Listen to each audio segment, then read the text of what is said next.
comme je vous ai dit la semaine passée, la semaine dernière, il y avait eu un grue qui s'était abattu sur la grande mosquée qui avait fait 111 morts.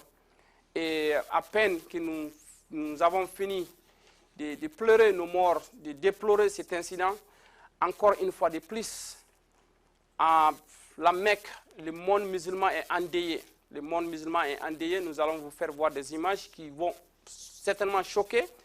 Mais c'est la réalité des faits. À 5 km de la Mecque, dans la ville communément appelée Mina. Mina est une ville où les pèlerins vont, ce qui fait partie du Hajj, doivent y aller pour aller jeter des cailloux, comme on le dit, contre le Satan. Et que s'est-il passé? Encore une fois de plus, quelque chose qui n'aurait dû pas se passer. Il y a eu 717 morts parmi nos fidèles musulmans qui étaient partis à la Mecque à la recherche de la paix, pour implorer le bon Dieu, pour demander pardon à Dieu. Comme vous le savez tous, chaque année, des millions de fidèles convergent vers la Mecque pour aller faire le Hajj. Le Hajj fait partie des 5 piliers de l'islam. Le Hajj, c'est quelque chose que tous les musulmans du monde auront souhaité y aller à la Mecque pour accomplir ces 5e pilier de l'islam. Mais encore une fois de plus, est-ce que les millions de personnes qui se convergent vers la Mecque chaque année, on voit que le nombre est en train d'augmenter, l'Arabie Saoudite est-il prêt pour recevoir autant de monde, autant de musulmans, autant de pèlerins à la Mecque? La question reste posée, puisque ces tragédies, ça doit nous interpeller. Dans les années passées, il y a eu ce même genre de tragédie. Et cette année encore, c'est la même chose. Des fidèles qui se sont bousculés, une bousculade qui a créé 717 morts en un seul jour et plus de 800 blessés.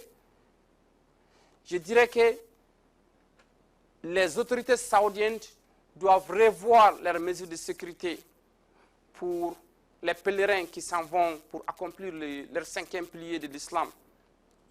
C'est difficile à comprendre que des gens qui vont pour implorer Dieu, pour adorer Dieu, pour demander pardon à Dieu, qui dépensent des millions de CFA, qui dépensent plus de $6,000 pour aller à la Mecque, et qu'on y aille à la Mecque et ne pas revenir à ses parents. C'est quelque chose de très difficile.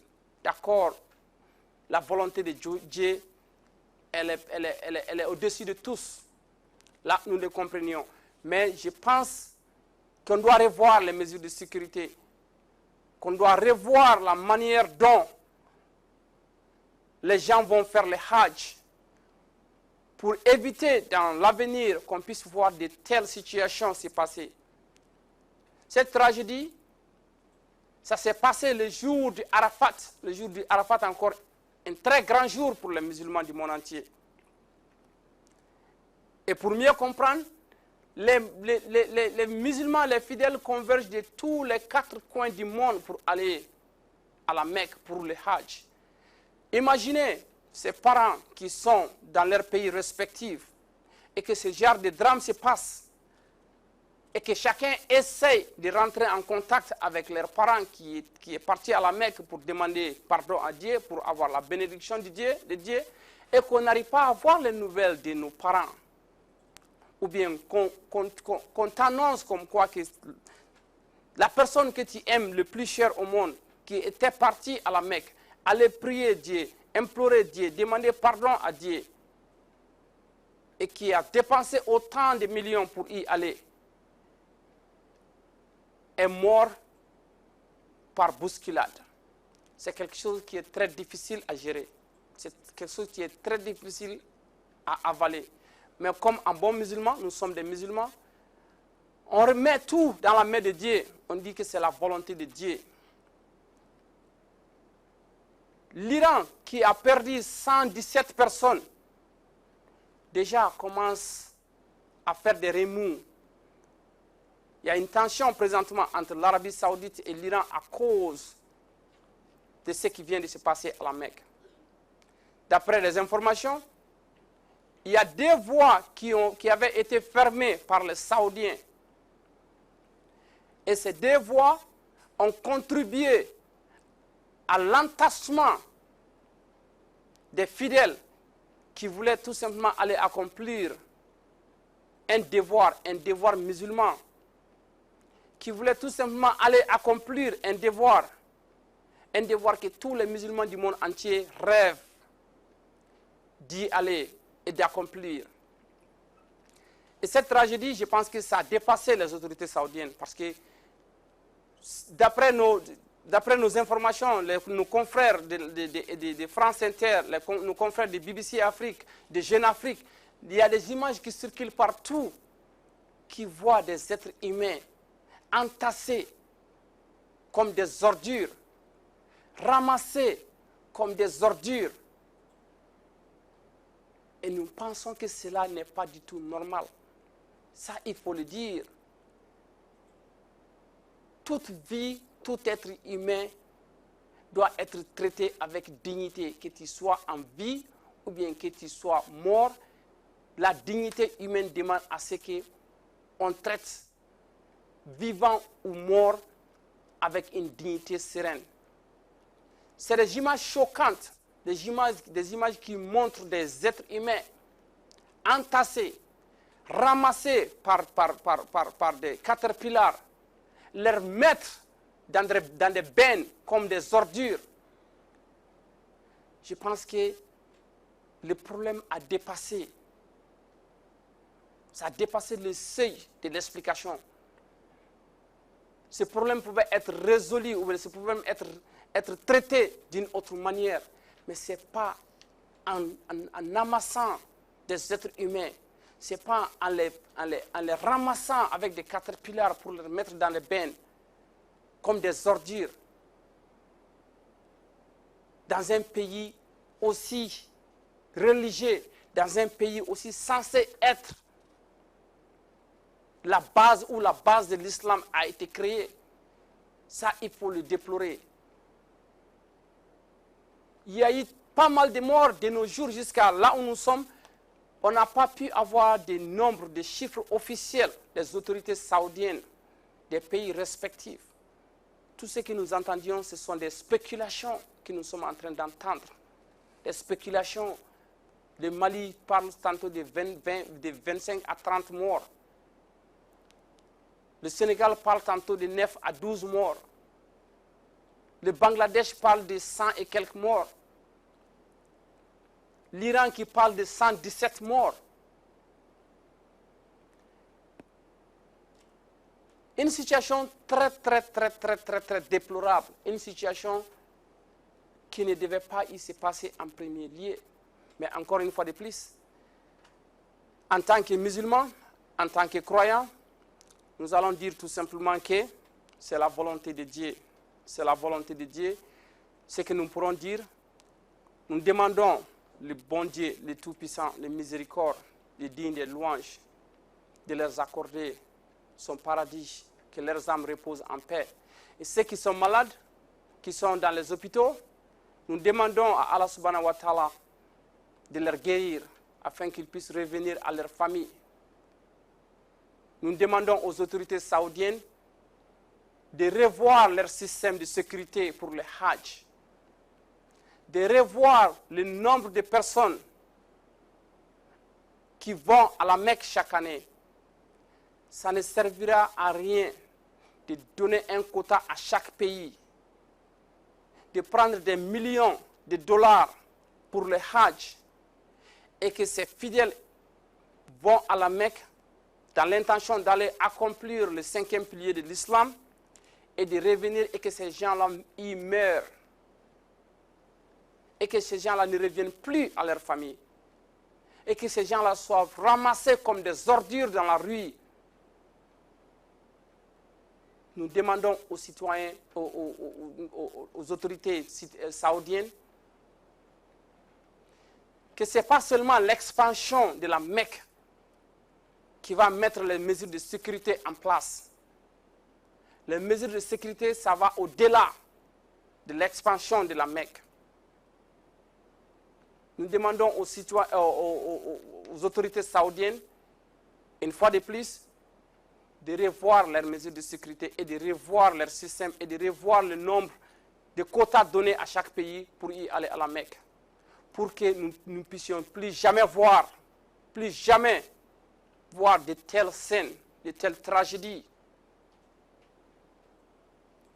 Et encore une fois de plus, nos condoléances à tous les disparus et nous souhaitons un prompt rétablissement à ceux qui sont dans les hôpitaux jusqu'à présent, afin qu'ils puissent revenir à leurs parents.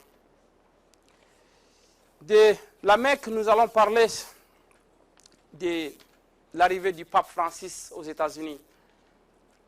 Dans le même chapitre, l'islam, on vient de parler de la situation de la Mecque.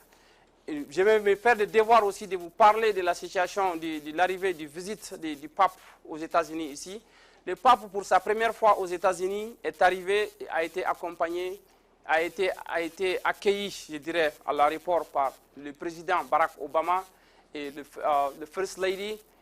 Il y avait des personnalités, beaucoup de personnalités à l'aéroport. Il y avait le président Joe Biden. En visite ici, le pape Francis a fait beaucoup de déclarations, beaucoup de déclarations.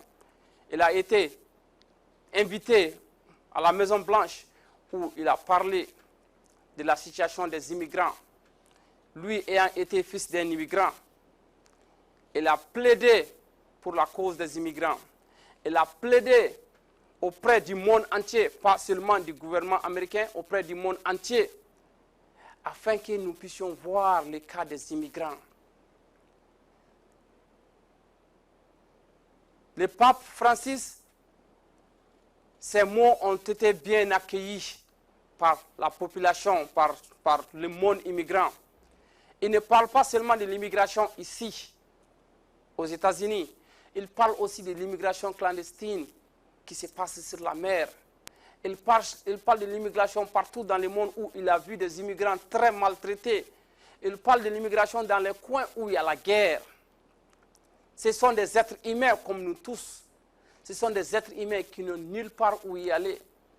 Et s'il faut être refusé encore de venir chercher refuge quelque part, s'il faut être refusé encore, finalement ces immigrants où ils iront, ils n'iront nulle part, ils n'auront nulle part pour y aller. Donc je pense que cette visite du pape, elle a été très bien accueillie dans son ensemble. Mais le pape ne s'est pas seulement arrêté là à parler de l'immigration. Le pape aussi a parlé des abus sexuels qui se passent avec les bishops, certains bishops.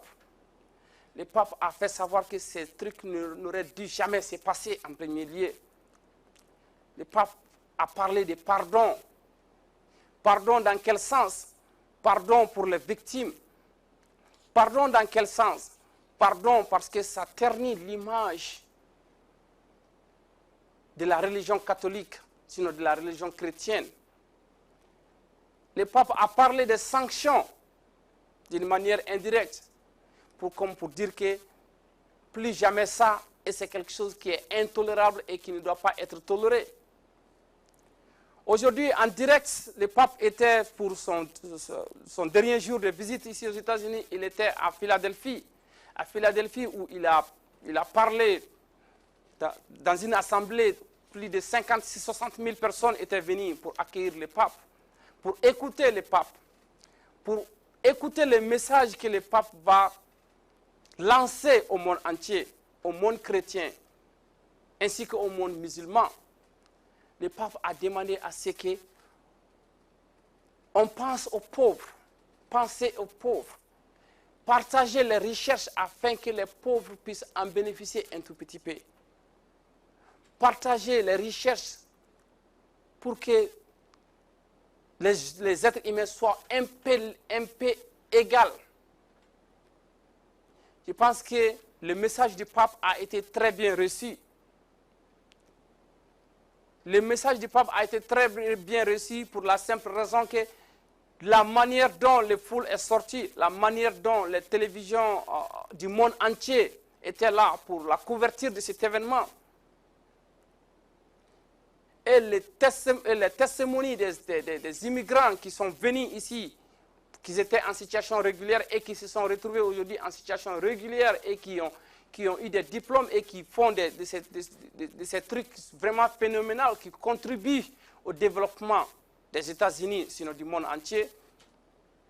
Nous espérons grandement que son message restera longtemps dans l'esprit du monde entier, dans l'esprit des fidèles, et que son discours servira aux hommes politiques, que son discours servira au Congrès américain afin de pouvoir prendre certaines mesures pour l'amélioration de la vie de la nation, pour l'amélioration de la vie des pauvres, pour l'amélioration de la vie des immigrants.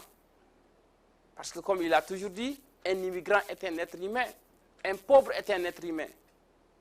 Donc nous espérons voir un changement venir dans les mois, dans les années à venir, pour qu'on puisse enfin prendre en compte certains trucs, certaines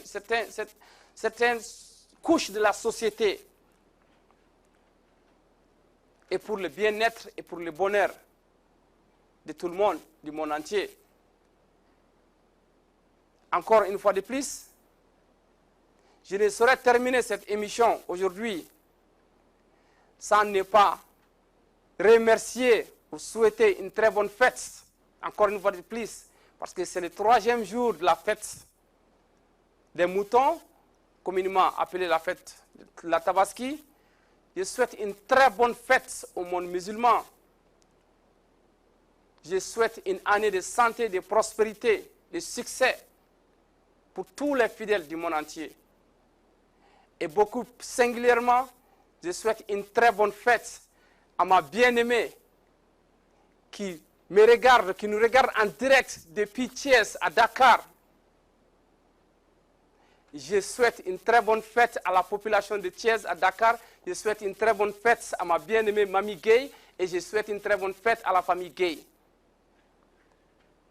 On se retrouve la semaine prochaine à la même heure. Vous étiez en train de nous regarder en direct Tempo Afrique TV. Je suis Moussa Diawara, votre présentateur, et passez une excellente soirée. Merci.